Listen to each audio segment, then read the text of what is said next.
every time I hear like someone goes on the Wikipedia page and it's still the world's sexiest midget, it makes me cringe because I was like, that was me when I first broke in 2003. And I was like, man, how could I like think that was cool? I was just like, but I was a 17-year-old kid just living life. Did you actually pull some ladies on the road or doing tours with the world's sexiest midget routine? I mean, no, I was never a like my independent run before WWE was never like it was like anything in Wisconsin and maybe a Chicago show here and there. But I wasn't a traveler whatsoever. So, how did you actually get into wrestling in the first place? Let's say who's your inspiration? So I was always since I was like 4, I was always an Ultimate Warrior fan. He was my hero. He's everything I wanted to be. Um, Watching WrestleMania 6, him and Hogan was like my instant lock into pro wrestling fandom. Um, my grandpa rented the VHS back when VHS rentals were a thing and video stores were a thing. He rented that so much that he ended up just like stealing it and paying the fine because he was just sick of having to rent it all the time for me. But it Dude, was did you never do the old sell? You know where they punched out the little square on the video so you couldn't tape it, and then you sellotaped over it, and then you could tape like copyrighted videos onto a second VHS. no, that would have been awesome though. That's what we should have done is just copied the thing. Yeah, definitely, dude. But that, yeah, it was always my dream growing up, and I I always wanted to be a professional wrestler. Whenever people would ask, what do you want to be with, school papers and that, it was always professional wrestler. I want to be a WWF superstar. I had back surgery, crazy back surgery when I was 6 that paralyzed me from the waist down, No. and then so I had to have another one as soon as we could after that. And the doctor cut out a rib and fused that with a metal rod in my back. And the first thing the doctor said was no trampolines and no contact sports. So obviously I didn't listen to him very much. Um, but I was just always driven to become a professional wrestler. Nothing was going to get in my way. Yep. Well, good for you. I know Ultimate Warrior. You didn't aspire to be as big a twat as he was in the later years, at least. Hopefully. So I mean, I hear that all the time, and he couldn't have been cooler with me. Oh, that's Like I met nice. him, I finally got to meet him.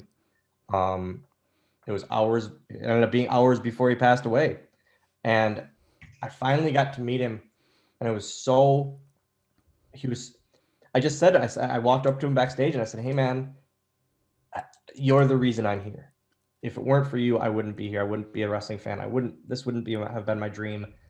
And he like introduced me to his wife. He called his wife over to introduce me to her, and he asked me to take a photo. And it was just like it was the coolest thing ever. So there's a lot of stories out there, but the warrior I met definitely wasn't that.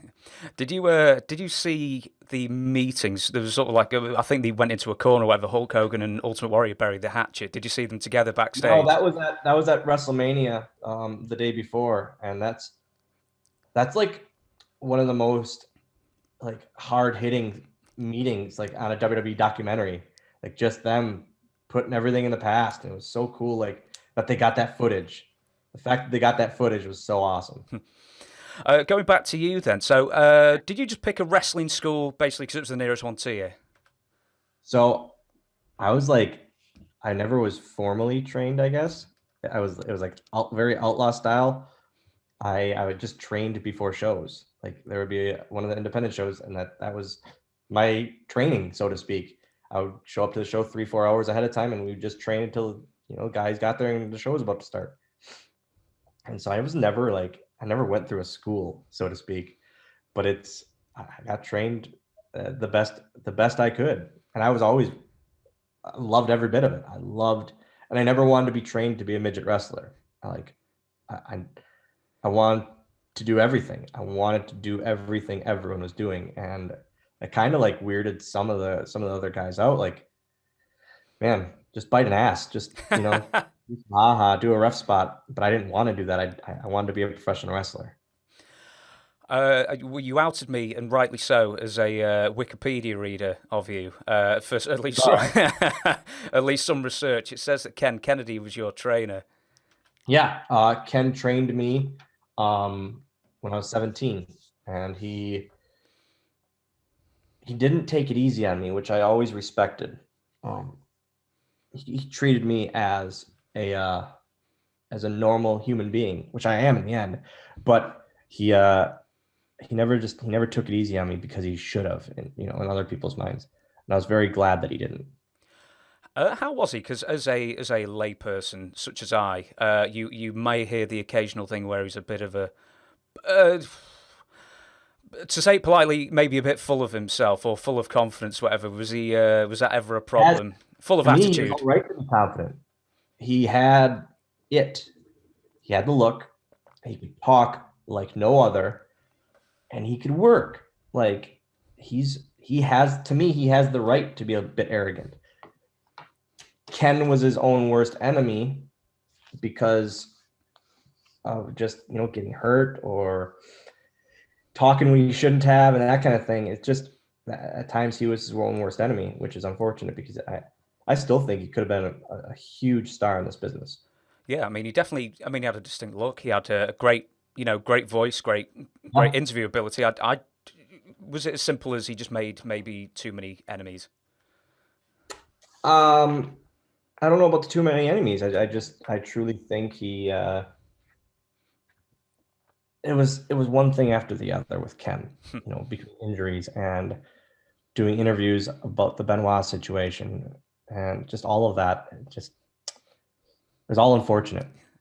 So just bad timing then. But we'll move on from Ken. And first WWE legend you ever met? Do you remember? When you were actually wrestling?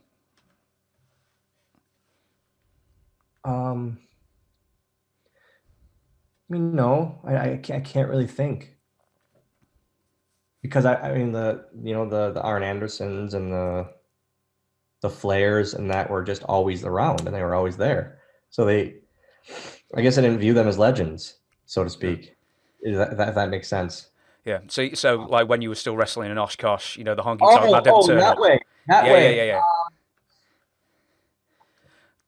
I was hoping for a honky tonk man, just completely random. I was hoping to say I met Greg Valentine. Honky was on the show before I started, but like it was awesome. This was like during the hot run of NWA TNA on Wednesdays, and the local company brought in AJ Styles and Chris Daniels, and I was like, this is the coolest thing ever. We have like legit stars on this show. And I remember they killed it in their matches too. It was awesome. Do you smell what the Rock is cooking? Enough is enough! Booty poo Kenya! I had him writhing in pain with my sharpshooter. Rocky! I am not a nugget! Stick him straight up your candy ass! I kicked your leg out of your leg. The Rock has come back!